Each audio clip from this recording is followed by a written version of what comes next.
Olá, está começando mais um Monte Bravo Cash, o podcast da Monte Bravo Corretora. Eu sou o Guilherme. Eu sou o Diego e hoje o assunto não poderia ser outro. O Fed avisou que sim, vai começar a cortar os juros nos Estados Unidos em breve. No episódio de hoje, explicamos o que isso significa para a economia e, claro, para os seus investimentos. Hoje é segunda-feira, dia 26 de agosto de 2024. Na semana passada, o encontro de banqueiros nos Estados Unidos trouxe uma notícia que o mercado estava esperando há muito tempo. O presidente do Fed, Jerome Powell, deu a entender que o corte de juros por lá virá em breve, possivelmente em setembro.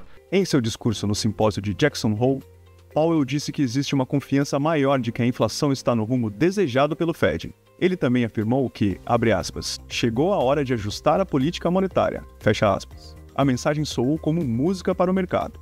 Os títulos de 2 anos do Tesouro Americano recuaram para 3,9% no fim da semana passada, um dos menores níveis desde maio do ano passado.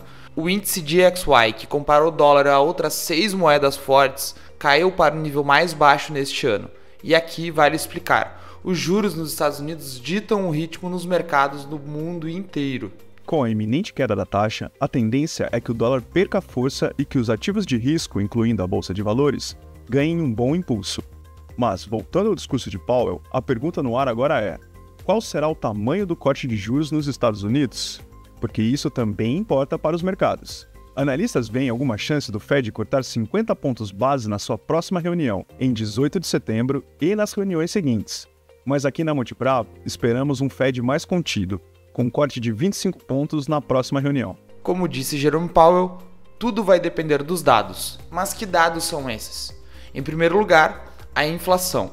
Se os preços na economia americana derem sinal de alta ou de resistência na queda, o Fed pode mudar o plano de voo, mas como já comentamos aqui, a inflação americana anda até comportada ultimamente. Outros dados também são importantes, como as contratações no mercado de trabalho, as vendas no varejo e os dados do PIB, que a propósito saem nesta semana. Esses indicadores influenciam e são influenciados pela inflação. Afinal, na economia tudo está conectado.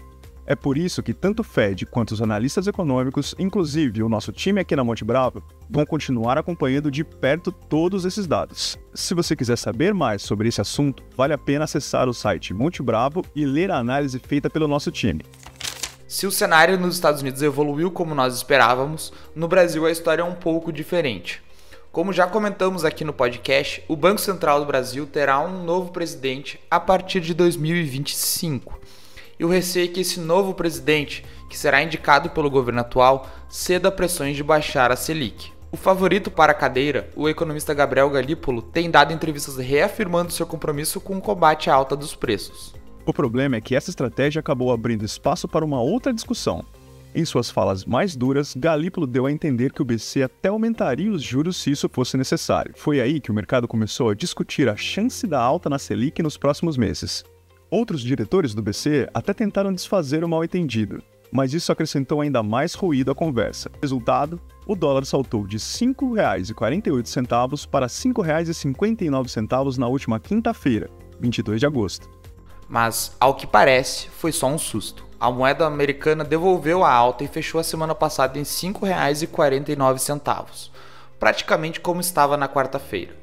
Na nossa visão, o mais razoável seria o Banco Central esperar um pouco mais para ajustar a Selic, especialmente agora que o corte de juros nos Estados Unidos está praticamente decretado. Porém, com o sobe e desce do dólar, o BC caiu numa armadilha. Isso porque o dólar alto acaba puxando a inflação para cima em algum momento. Por isso, nosso time de análise revisou suas projeções e agora espera 2 altas de 50 pontos na Selic, o que levaria a taxa para 11,50% ao ano em 2025. Isso teria um custo relativamente baixo para a economia, ajudaria o BC a recuperar sua credibilidade e contribuiria para a queda das taxas de juros longas. E como ficariam os investimentos nesse cenário? Bom, a Selic mais alta significa renda fixa ainda mais atraente.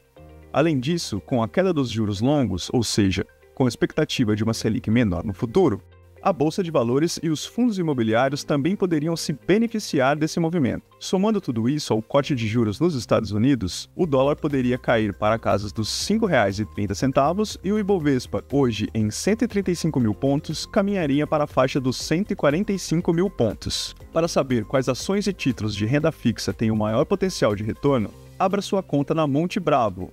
Ou, se você já é nosso cliente, fale com o nosso time de especialistas. Agora vamos para a agenda da semana. Nosso time de análise vai acompanhar 3 indicadores em especial.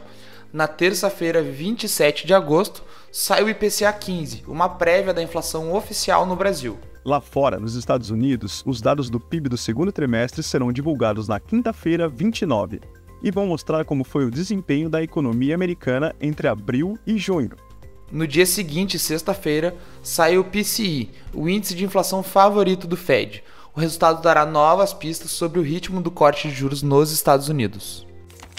Esses foram os principais destaques do informe semanal da Monte Bravo Corretora, um documento que está disponível na íntegra em nosso site. Você pode acompanhar mais das nossas análises em montebravo.com.br e nos nossos perfis nas redes sociais. Boa semana e bons investimentos!